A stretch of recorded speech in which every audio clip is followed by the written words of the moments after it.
Hi, this is Michael, and today we're playing Dracula X for the PSP, actually Dracula X Chronicles, or the Dracula X Chronicles, whatever one you prefer.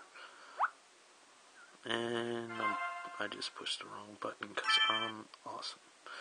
And I apologize for the quality of this. This is the only way I can record off of a PSP. I know. Bummer. I feel ya. So this is kind of tedious in the way they make you change your name, but that's okay. I will survive. So as you can see, this is the title screen. The other video I put up of the Super Nintendo version was actually supposed to be a port of this game. Well, technically, the PC engine game of this Dracula X duo, and that's actually unlockable here, which was the game that took place before Symphony of the Night. And you can see that there's a character right here. You first start out as Richter, but you can unlock a bonus character, Maria, which is also in Symphony of the Night. This is actually a remake made in 3D, and if this video turns out alright, I will show you the PC Engine version as well, which is included in this game. And there's branching paths like Castlevania 3 and a lot of other nifty features. And Symphony of the Night's unlockable in this game as well. This game is for the most part accurate. Obviously you can't completely copy the physics of the 2D version. This game has a lot more cutscenes than the PC Engine version. And some of the characters of the bad guys are different. Usually you have to avoid the sickle a lot more before he uses his fireball. And all the bosses in this game always have a secondary attack. Difficulty-wise, I'd say this is a little bit more difficult than Castlevania 4 and a little less difficult than Bloodlines. And again, if you really want to get in this game, there's branching paths. This isn't a good comparison for the Super Nintendo Dracula X. The PC version is a better comparison because that's actually a 2D rendition. But the level structure, the layout is pretty much identical to the PC Engine version, which hopefully I'll be able to show.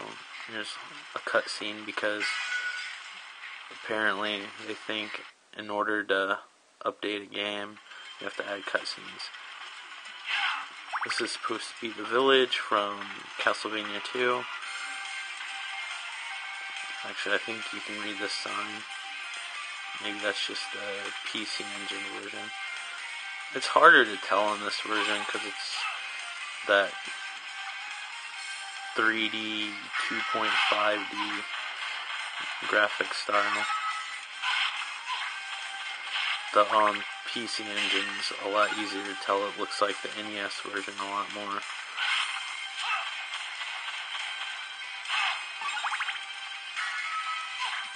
So the move structure is basically like the Super Nintendo version, kind of in the middle of the way it controls, comparing to the NES versions. Not quite as fluid as Bloodlines or Castlevania 4. This kind of went back to basics. Offhand, I don't know whether Castlevania 4 came out before this. Well, the PC version. This one actually, the PC Engine version. Don't get confused, there was never a Windows version.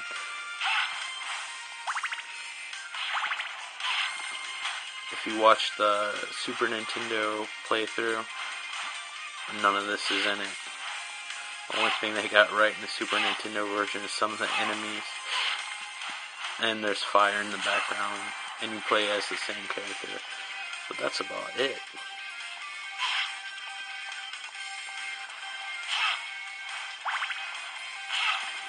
Out of all three versions, I actually like the PC Engine version the best, which is a shame. You had to figure out how to unlock it before you could play it. I kind of feel like all those games should be unlocked, but I guess that's just part of the reward of unlocking stuff.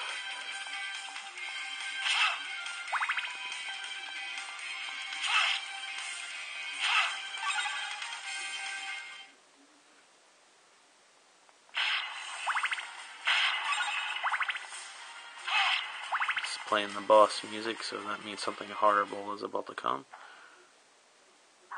Another cinematic that was never in the original, but you know, it's nice to have. It's not like they force you to watch them.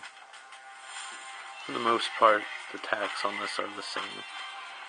If you remember, you fought Cerberus in the Super Nintendo version.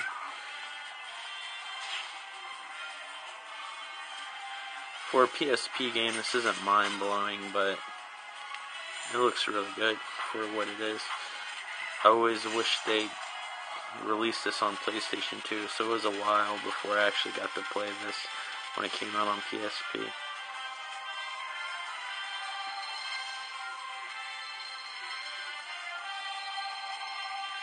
Took a little while for that ball to drop down, but now we have it. Nice. Sorry for the moving camera. Looks like I have MS. I had no idea my hands were this shaky.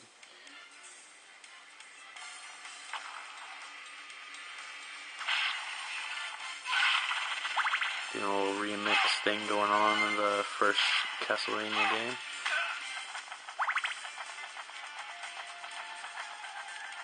Never liked these things. See, if we were playing Castlevania 4, you could whip diagonally, and it wouldn't be as big as a pain in the ass.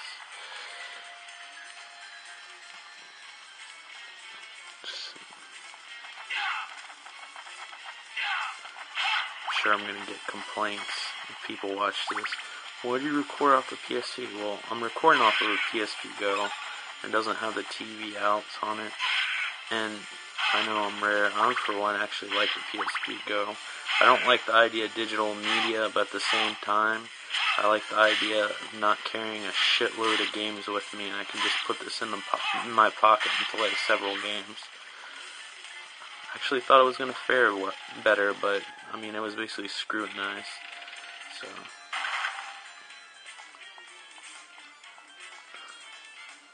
Alright, so, this is kind of revisiting the old castle from Castlevania 1.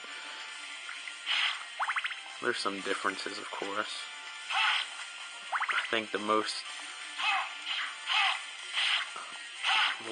close interpretation of this with updated graphics is probably Castlevania Bloodlines. The Castlevania Chronicles version was actually pretty close.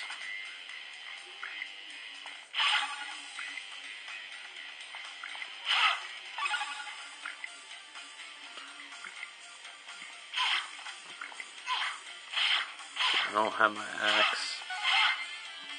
I'm a terribly huge axe fan. His eyeballs are kind of annoying. Can't remember what the first game they were in that I played. I would have to go. I think they were in Castlevania Bloodlines. That was the one I played after the NES versions.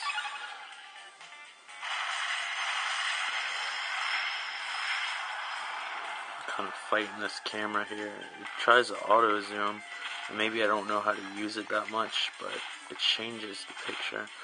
There might be a feature to stop it, but I gotta figure it out. I know it doesn't make for the greatest video, but I'm trying here, folks.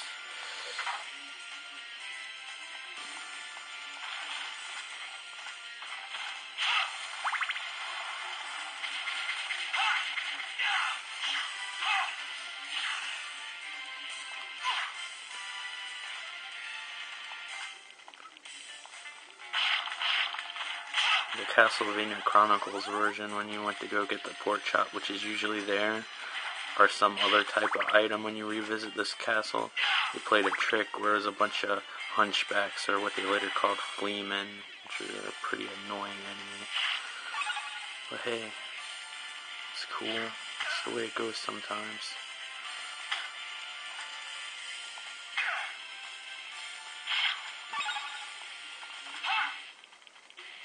I really don't want to wake that damn thing up. I'm gonna kind of bitch out there and run. Oh, it's playing the music again. You know what that means. Usually when it plays this music, there's usually some sort of health thing, but it doesn't look like I took advantage of the health thing that I had in the last level, so I'm probably pretty screwed.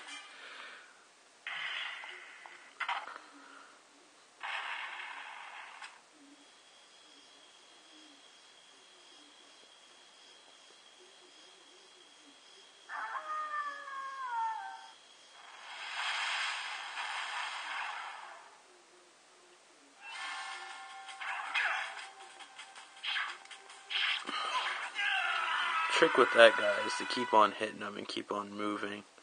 At least that's how it works in the 2D version. I haven't played this 3D version in a very long time, so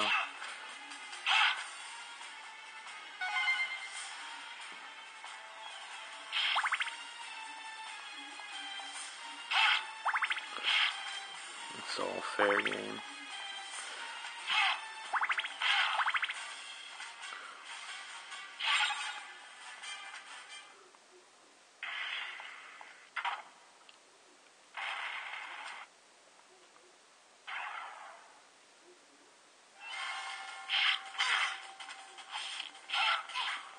I think this guy has a few more moves than he does.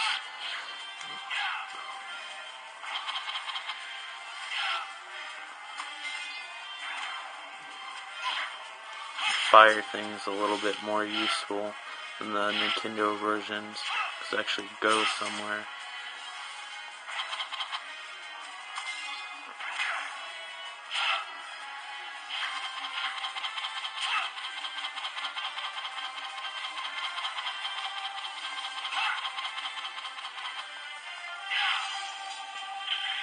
See, now he's gonna... Oh, I killed him. I thought he was gonna do some ending super attack. They usually do that. It's nice to know his underwear still stayed on.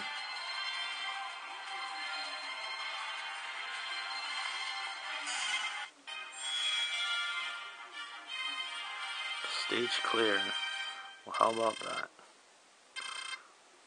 I feel so accomplished. Anyway, I feel like... Oh, it's playing Bloody Tears. It's a good song. Anyway, as I was saying, that's from Castlevania 2. Just in case you know. Now, I just interrupted myself twice. Anyway, if you like this video, great, because I'm about to wrap up this one and go on to the next one, so you have more stuff to look forward to. If you like it, subscribe. And if you subscribed, thank you. Either way, please leave a comment and please like this video if you liked it. And I'll see you guys on the next one. And talk to you later. And yeah, they won't always be this handheld thing. It's just sometimes I can't help it with a handheld. But I'm trying my best here and slowly getting better with time. Anyway, I'm dragging this goodbye out long enough. So, see you guys later. Alright, bye.